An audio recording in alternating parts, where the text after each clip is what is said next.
Hello there, it's Corny Swiss here. How are you doing today? Um, yeah, this is going to be a little bit longer of a video than I usually do. I think you come to this channel, you normally expect a 50-second to a minute long video, sometimes even less, but I feel like I've been shortchanging people who watch these videos. So I thought I'd do like a full game thingy, whatever you call it. I don't know. Anyway, we are on Jungle in realistic battle game mode with the T-34E. It's the premium Tier 2 Russian. I think it's a 3.3 battle rating if memory serves correctly. I think it's really strong tank. The side skirts of spaced armor are really effective, and it has a good 76mm gun. I think 76 might be. Yeah, 76. The has a strong turret with that spaced armor around it. The only place you can really hit the front of the turret is the gun mantlet. The gun is fast firing. See, what's annoying is I'm watching like a preview because I'm recording this or in like a program, and it the video lags. So, ooh, which pow, popped that guy. What was he driving? He was driving the 4F2. He just, that's why I like this spot. If someone comes over that bridge, you just pow, pop up. And ready, set, pow, right in the kiss up. See, and this is why I like Russian tanks. I think generally, as a rule, if you were going to pick between the Germans and the Russians across tiers, like for the entire length of your of the line, I do not see, there's no tier, I don't think, that Russians are not equal or greater than the German tanks. Even at Tier 3, when you get machines like the Tiger and the Panther for the Germans, you still have, you have the T-34-85, take that little AI, oh, there's a nice assist. There's just no tank on the Russians that I particularly think is bad. You know, there's no bad apples in the bunch, whereas with the Germans, basically until the Panzer IV G, I think it is, you have no front armor. You know, you have like 30mm tops, and you saw what I did with the 30mm with this tank. Just pow, blows right through it. And the only Russian tank that I didn't particularly like playing was probably the T-34-57, but that's because the 57mm gun is great, but I wasn't using it right. I was using it with the I think, yeah, the APCR ammo, and looking back, APCR is not effective, which is another reason why I think German tanks struggle at lower tiers. They basically have the same caliber gun, but they get APCR, so they generally have greater penetration values. They also get heat rounds. I think the F2 does, and the Stugs do. And heat rounds are okay in arcade because you can measure the drop. You know, it helps you. But in realistic, it really doesn't, and you'll find that you fall short a lot. And this 3L, really would have liked to kill this guy before advancing, but you know, beggars can't be choosers.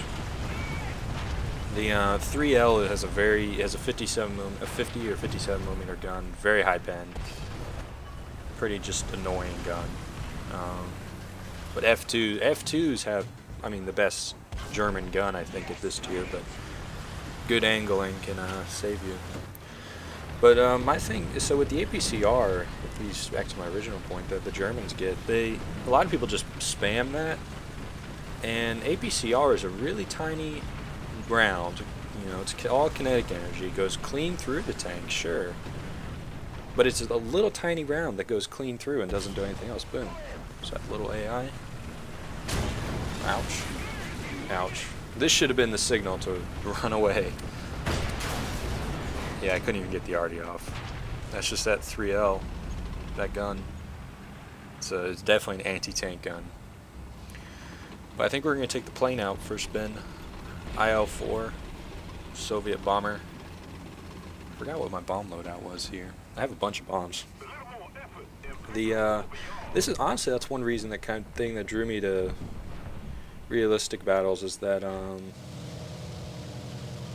the what's it called? You can the planes. It's I mean I fly realistic battles a fair amount, so I know how to fly planes. I can obviously drive tanks because tanks are pretty easy to drive realistic in simulator. But I can't. It's hard for me to drive. What's it called? It's hard for me to fly planes on simulator. I've done it with bombers before, and I actually had a game recently, a simulator battle, where I flew this plane on simulator difficulty because it was like last ditch effort. They had one tank left, we had two. So the plan was, when I got knocked out, I jumped in my bomber, and the plan was that I was going to try and bomb the cap circle that he was in, and then my allies, and then if I missed, my allies would swoop in, and we just kill him that way. That way we absolutely avoid losing. But so we all had a good game.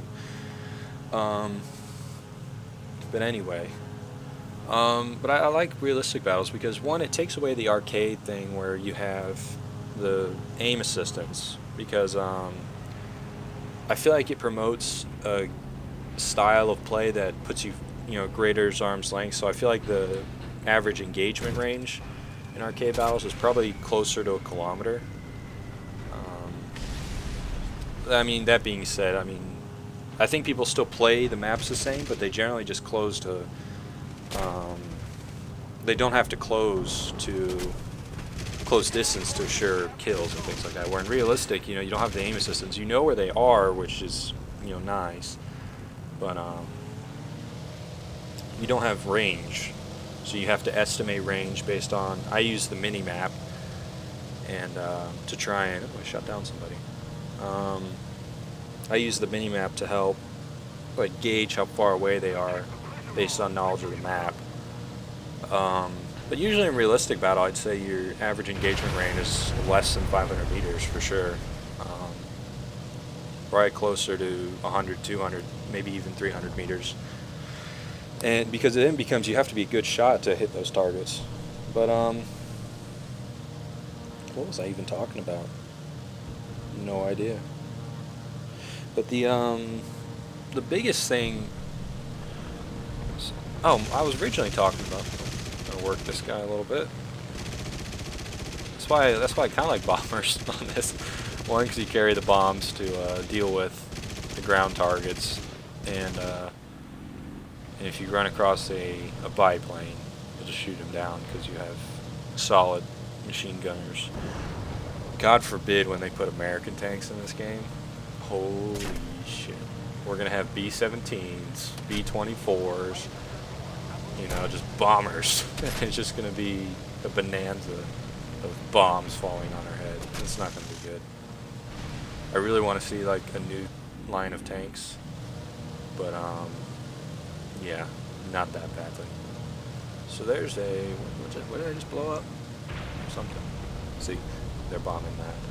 Lost an engine, but hey, that's the end of the battle. We win. Big wins. And I've noticed that Russians seem to win. I have an SU-122P, and my win rate in it is 83 or 84% over a fair number of battles. And holy credits. Give me those credits. Boom. So this was a really, really good game. Look at all these things I got. Holy cow. Do some unlocking, get some more. I think I unlocked 1,000-pound bombs. Whatever I unlocked. But a bunch of unlocks. There's a ×2. Really good game for me. But anyway, as you can see, some medals. But I want to do more of these. I'm gonna pick a good replay and hopefully talk more than just ramble on. But if you enjoyed, please leave a rating, subscribe, and I'll catch you next time.